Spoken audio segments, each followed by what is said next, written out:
გამარჯობათ, მინდა წარმოგიდგენთ ჩემი პაციენტი ქეთევან ლეჟავა, რომელსაც ჰქონდა პრობლემები ზედაქვედა კიდურების გადაადგილება და ტკივილები ჰქონდა და უჭირდა. ჰქონდა მკურნალობა ჩატარებული ბევრ ადგილას, მაგრამ მაინც არ ჰქონდა შედეგი. იმკურნალა ჩემთან და თვითონ უფრო მოყვება რა პრობლემები ჰქონდა და დღესდღეობით არის გახარებული პაციენტი ერთი წლის შემდეგ და გისმენთ, წარადგინეთ თავი. 2 წლის წინ მქონდა ქვედა და ზედა კიდურებში მოძრაობა შეზღუდული. გადავიღე MRT და აღმომაჩნდა წელს 4 პოტრუზია და კისრის არეში 3 პოტრუზია და 1 თიაქარი.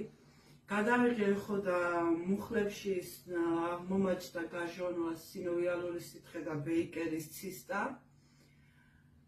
აღმოვაჩინე გიორგი ექიმი, მიმკურნალა.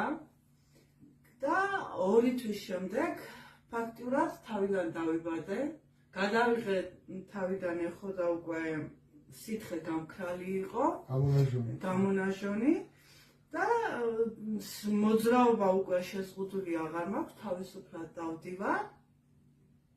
ახლა მოვედი პროფილაქტიკის მიზნით ერთი რამოდენიმე წუთს ჩავიტარებ. დიდი მადლობა გიორგი ექიმს.